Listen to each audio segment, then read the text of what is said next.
Good morning, everyone, and welcome to our daily word this morning. It's a bright, beautiful Thursday morning as we gather again together for our daily word and our conversation around Scripture. We are, of course, deep in the season of Lent, and we are ready for Palm Sunday and the triumphal entry into Jerusalem and what that means for us. Sunday morning, when we gather, we're going to celebrate Palm Sunday, but I'm going to talk a bit about Simon, the Cyrene, who was put into work, called to carry the cross of Christ. And I'm going to talk about who he was and how that call to carry the cross comes in unexpected ways and in ways that we're not willing always to do. And so we're going to talk about Simon and his experience on the way during the crucifixion. So, as always, I'm grateful you could join me for our time together, that you carve out time to be with me in your busy, busy, busy lives. I know all of us have lots of things to do, but thanks for always joining me. So, today is daily word number 883 on our long journey together. And so, for this morning, I have chosen for our scripture from Philippians chapter 2, verses 1 through 2. And we hear these words: Therefore, if you have any encouragement from being united with Christ, if any comfort from his love, if any common sharing in the Spirit, if any tenderness and compassion, then make my joy complete by being like minded, having the same love, being one in spirit and one of mind. Yesterday was a long day. Began early in the morning, and we shared in the funeral, the celebration of life for John Laws. And 210 people packed the sanctuary yesterday. 110 people, give or take, came downstairs and ate lunch. We filled the fellowship hall, and the food tables were amazing, full of amazing food. If you read my personal Facebook post just a little bit ago, you'll understand what I'm talking about. People, and there was such good food, and they were there till after 2:30 because it's a safe space just to gather and have conversation. And then the room was completely torn down and resat up because we have our Lent Wednesday nights. And at 5:45, 6 o'clock, a little after, 35 more people gathered for more food spread around the table. Great conversation around the table. And then our gathering around our circle or our trapezoid that we never accomplished. The person who's that meant for will get a laugh out of that. And then we've been talking about our core and what's at our core and how we continue to live our lives and having God guide us in all of our lives and how we do that in faithful ways, even when it's not easy.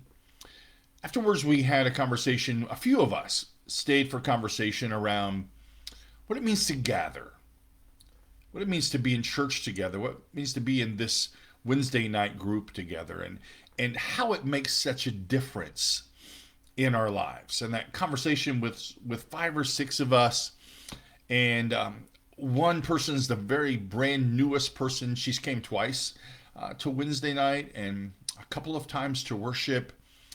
And we just had this broad conversation about what it means to live in community like we do, and what it means to to gather together, and how important it is that we do that.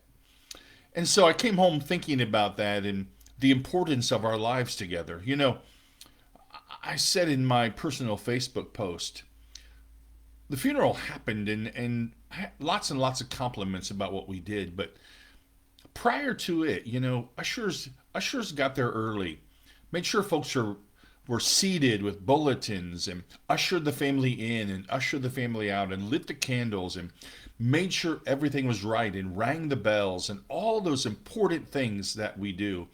Made sure people got some folks in wheelchairs, made sure they got in their right places. Before that, the dinner was planned and phone calls were made, and all morning folks brought food. and brought food, homemade food, and filled the table. The dishwasher was ran and things were put away, and then the tables were reset.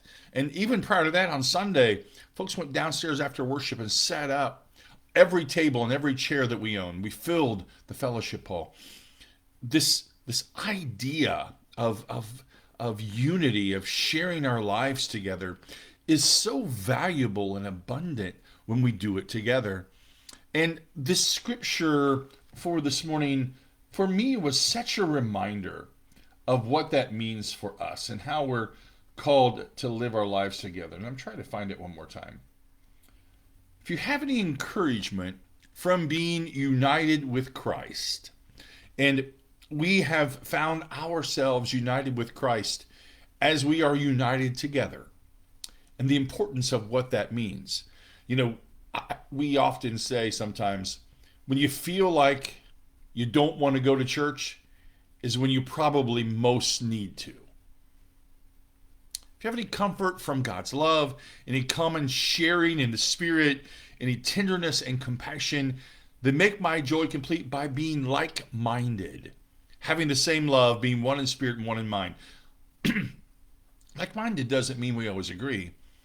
Like-minded means that we share love, the same love of Christ with each other, that we are one in spirit and one in mind, and we're gathered together because of who God is.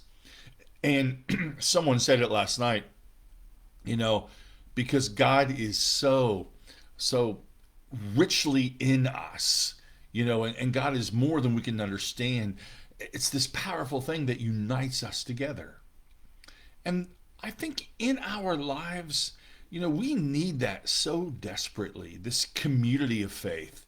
You know, I think when I think about all the people that I get to serve with, and I've done this for 40 years. I've been at St. Paul's for almost 12 years. The people I get to serve with, the way that they serve, but then, you know, it's also in the way that they share their lives together, the way that we do that in powerful ways. And this scripture reminds us, you know, that Christ moves in us and shapes us and wants us to be one of spirit and one in mind and move collectively together. And such important things that we do. You know, sometimes we don't always do it perfectly. You know, I said last night in our gathering, you know, we don't always get it right. You know, we don't always live from our core like we should. But God continues to move us and shape us. And so in this season of Lent, you know, when we've been challenged, when we are making our way to the cross, and this Sunday when we celebrate with palms, but then we're going to be challenged about from the person of Simon, who carried the cross, and what that means and how we're called to carry our cross, but carry the cross of Christ for each other as we do that. And so I hope you'll join us Sunday morning at 10:15 as we share in that discussion. There will not be a daily word tomorrow. I have a doctor's appointment. Have to leave early for that. So there will not be a daily word tomorrow. So join us Sunday morning at 10:15 for worship, and then again here on Monday morning at 10 o'clock.